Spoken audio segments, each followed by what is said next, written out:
यदि आप स्वयं को लंग्स या फेफड़ों से संबंधित बीमारियों से बचाना चाहते हैं तो कौन कौन से ऐसे यूज़फुल टिप्स हैं जिनको आपको फॉलो करना चाहिए। लंग्स की बीमारियां होती तो बहुत तरीके की और हर एक के अपने रिस्क फैक्टर्स होते हैं। इन जनरल आज कुछ यूज़फुल टिप्स पर बात करेंगे जो कि लंग्स की बीमारियों से बचाने में आपके लिए उपयोगी साबित होंगे। टॉपिक पर जाने से पहले जो लोग हमारे चैनल पर नए हैं उन्हें रिक्वेस्ट करवा के चैनल को सब्सक्राइब करें, वीडियोज़ को लाइक करें, शेयर करें, फॉलो करें, कमेंट करें, पूरा देखें। सबसे पहले आपको ध्यान रखने की ज़रूरत है कि कोई चीज़ जो लंग्स को डैमेज कर सकती है, कोई भी तरह का टॉक्सिन या पोल्यूटेड या एनवायरनमेंट, इससे रिलेटेड क्या क्या चीज़ों पर आपको ध्यान रखने की ज़रूरत है।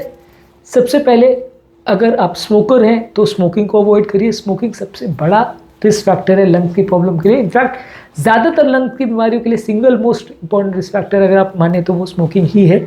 स्मोकर्स को कंपेरेटिवली लंग्स की बहुत सारी तरह की बीमारियाँ, चाहे वो ब्रोंकाइटिस हो, अस्थमा के अटैक्स हो, लंग्स के अलग अलग तरह के इन्फेक्शंस हो या कैंसर हो, सब चीज़ होने का चांस कई गुना ज़्यादा रहता है। तो अगर एक इम्पॉर्टेंट सलाह आप मानना चाहेंगे लंग्स की बीमारी से बचने के लिए तो वो है स्मोकिंग को अवॉइड करिए।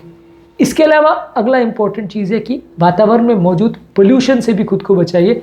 वातावरण में मौजूद अलग अलग तरह के जो पोल्यूटेंट्स होते हैं वो आपके लंग्स को डैमेज कर सकते हैं, इसलिए आपके लिए ज़रूरी है अपने आप को अलग अलग तरह के पोल्यूशन से बचाएं।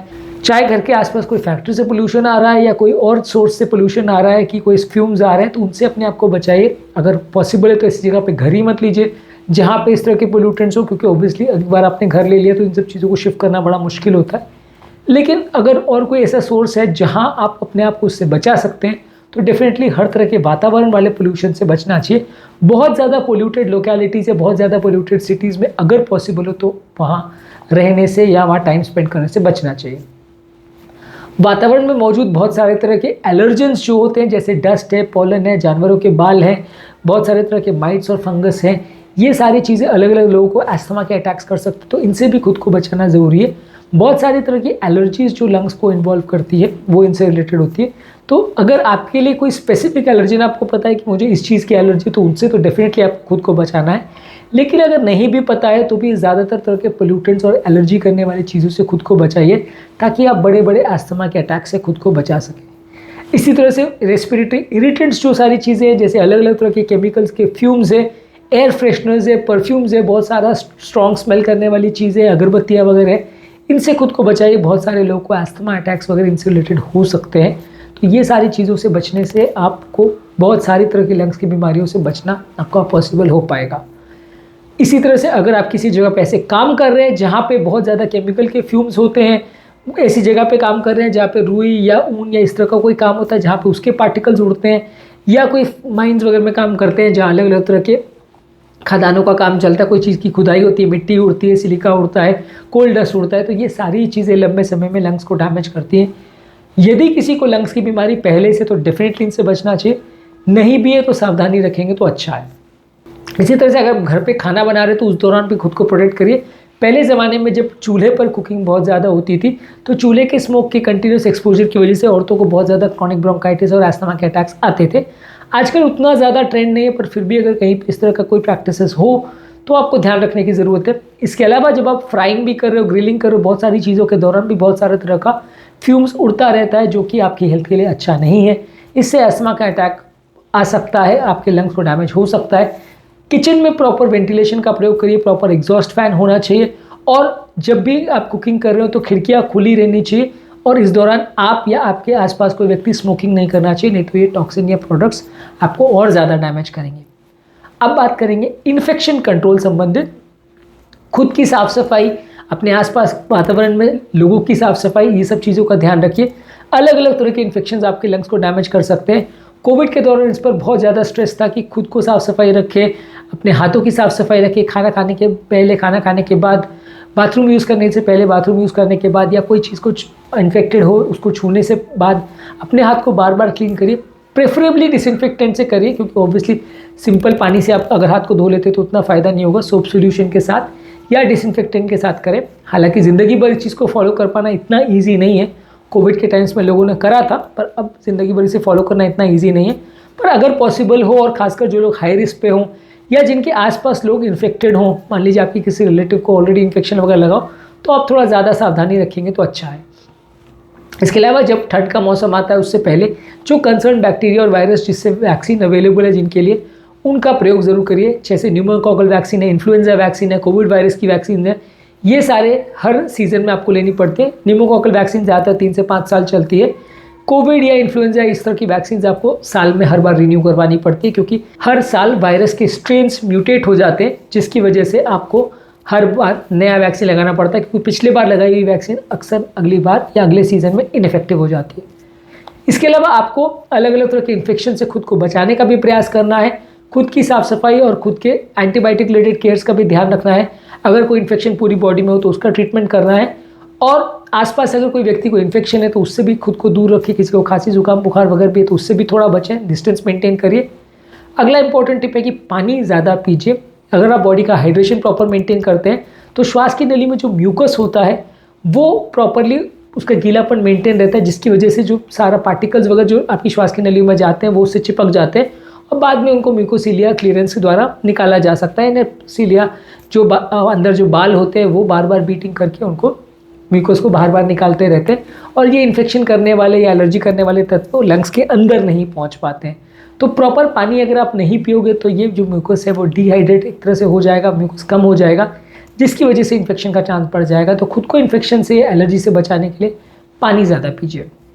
अब बात करेंगे लाइफस्टाइल चेंजेस के बारे में। लाइफस्टाइल चेंजेस में ज़रूरी है कि आप हेल्दी बॉडी वेट मेंटेन करें। यदि किसी का वजन ज़्यादा है या उसको बहुत ज़्यादा अगर ओवरवेट है तो वैसे व्यक्ति को क्रॉनिक लंग डिजीज़ और स्लीप एपनिया जैसी बीमारियां होने का चांस ज़्यादा है। रेगुलर एक्सरसाइज करके अपनी डाइट को अच्छी तरह से मेंटेन करिए। अलग अलग तरह की फास्टिंग रेजिमेंट्स को करके वजन को कम करिए। इससे आप लंग्स की बहुत सारी तरह की बीमारियों से खुद को बचा पाएंगे। रेगुलर एक्सरसाइज करने से आपका ओवरऑल श्वास की नलियों के श्वास के मसल्स की कॉन्ट्रैक्शन और उनकी ताकत भी इंप्रूव होती है, जिससे आपका ओवरऑल रेस्पिरेटरी स्टैमिना भी बढ़ता है। और अगर आपको लंग्स की अगर थोड़ी बहुत बीमारी है तो वो भी मैनेज की जा सकती है। आपको श्वास का तकलीफ उतना ज़्यादा नहीं होगा, क्योंकि ज़्यादातर लंग्स की बीमारी में लोगों को सबसे इंपॉर्टेंट सिम्टम ही वही होता है कि उनको श्वास चलती है।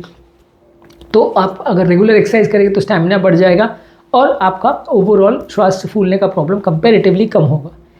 इसके अलावा आप श्वास की नलियों के लिए या ब्रीदिंग मसल्स की भी अलग से एक्सरसाइज कर सकते हैं। गहरी सांस लेना छोड़ना ये बार बार अगर आप प्रैक्टिस करते हैं तो इससे आपकी जो श्वास की मसल्स हैं, खासकर जो डायफ्राम बड़ी मसल है जो आपकी रेस्पिरेशन को कंट्रोल करती है, उसमें भी ताकत आती है। तो इसको आप बार बार प्रैक्टिस करेंगे तो ओवरऑल आपकी श्वास की प्रॉब्लम में कुछ फ़ायदा मिलेगा। इसके अलावा आपको मेंटल स्ट्रेस को भी कम करना है। योगा, प्राणायाम, डीप ब्रीदिंग एक्सरसाइज ये सारी चीज़ें करके आप मानसिक तनाव को कम कर सकते हैं। मानसिक तनाव को कम करने से कई तरह के इन्फेक्शन और कई तरह के एलर्जी करने वाले तत्व बॉडीज़ में कम हो जाते हैं, जिससे आपकी ओवरऑल अलग अलग तरह की लंग्स रिलेटेड बीमारियां भी कम होती हैं। इसके अलावा आप जो भी काम कर रहे हैं उसमें प्रॉपर पोस्चरिंग मेंटेन करिए। यदि आप काम करते समय प्रॉपर नहीं बैठते हैं, सीधे नहीं बैठते हैं, तो लंग्स को प्रॉपर एक्सपैंड और कॉन्ट्रैक्ट होने के लिए प्रॉपर जगह नहीं मिल पाती है, जिसकी वजह से आपको श्वास का प्रॉब्लम भी ज़्यादा होता है और लंबे समय में बीमारियां भी ज़्यादा होती है। तो बैठने के दौरान या कुछ भी काम करने के दौरान जो आपके खड़े होने का या कुछ काम करने का पोस्चर है उस पर प्रॉपर ध्यान दीजिए, नहीं तो कई बार आपकी श्वास की जो कोशिका है वो प्रॉपर एक्सपैंड नहीं हो पाएंगे और आपको उससे उतना फ़ायदा नहीं मिलेगा। इन्फेक्शन होने का चांस बढ़ जाएगा, प्रॉब्लम्स होने का चांस बढ़ जाएगा। इसके अलावा अब बात करेंगे स्क्रीनिंग और टेस्टिंग के बारे में। ऑब्वियसली हर 2 महीने में लंग्स का टेस्टिंग करना तो पॉसिबल नहीं होता है, लेकिन हर साल में एटलीस्ट एक बार एक्सरे और ज़रूरत हो और सिम्टम्स हो तो एक्सरे या सीटी स्कैन भी कर सकते हैं। लंग्स से संबंधित एलर्जिक पैरामीटर्स और ब्लड काउंट्स और CRP ये सारे वैल्यूज़ आप रेगुलरली टेस्ट करा सकते हैं। तो इससे कई इंपॉर्टेंट बातें आपको पता चल जाती है। और अगर कोई लंग्स में सूजन या इन्फ्लेमेशन है, खासकर यूस्नोविल काउंट बढ़ा है, CRP बढ़ा है या एलर्जन तत्व बढ़े हैं, तो आपको पहले से पता चल जाएगा, आप उसके लिए खुद को प्रिपेयर कर सकते हैं। इसके अलावा जो आपकी हेल्थ स्क्रीनिंग्स वगैरह उसके लिए भी रेगुलरली जाइए। एटलीस्ट 3 से 6 महीने में डॉक्टर के साथ फॉलोअप करिए। अगर कोई बीमारी नहीं भी है तो भी डॉक्टर को दिखाते रहिए। अगर बीमारी है तो डेफिनेटली आपको जाना है। जो लोग लंबे समय तक किसी भी डॉक्टर को नहीं बताते उसमें कई बार कई बीमारियां मिस हो जाती है। लंग्स की बीमारियों के साथ भी अक्सर यही बड़ी प्रॉब्लम रहती है कि ये बहुत लंबे समय तक कुछ भी सिम्टम ना करे, ऐसा हो सकता है। आपको कुछ भी ना पता चले, ऐसा हो सकता है। इसलिए आप खुद को चेकअप करवाते रहेंगे तो अच्छा है। और लास्ट में बात करेंगे जनरल इन्फॉर्मेशन और नॉलेज रिलेटेड पॉइंट्स के बारे में। किसी भी बीमारी के बारे में अच्छी खासी नॉलेज होना काफ़ी ज़्यादा ज़रूरी है। यदि आप बीमारी के बारे में जानेंगे, क्या चीज़ों से फ़ायदा होता है, क्या चीज़ों से नुकसान होता है, इस बारे में समझेंगे तो आप खुद को प्रोटेक्ट कर सकेंगे। यदि आप अपने आप को और अपने फैमिली मेम्बर्स को प्रॉपरली बीमारी के बारे में एजुकेट करवाते हैं तो उससे रिलेटेड हर तरह की इमरजेंसीज़ को भी आप प्रॉपरली मैनेज कर सकेंगे।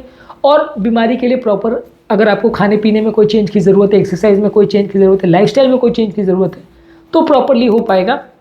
ये सब कुछ तभी संभव हो पाएगा जब आपको और आपके फैमिली मेम्बर्स को बीमारी के बारे में नॉलेज है और दूसरा वो आपके साथ कोऑपरेट और सपोर्ट करने को तैयार है।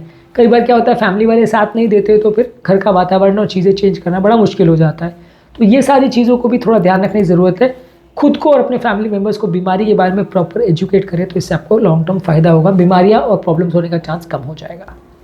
तो आज के टॉपिक में हमने बात करी कि लंग्स की अलग अलग तरह की बीमारियों से बचने के लिए आप क्या क्या स्टेप्स उठा सकते हैं, क्या क्या चीज़ों से आपको फ़ायदा होगा।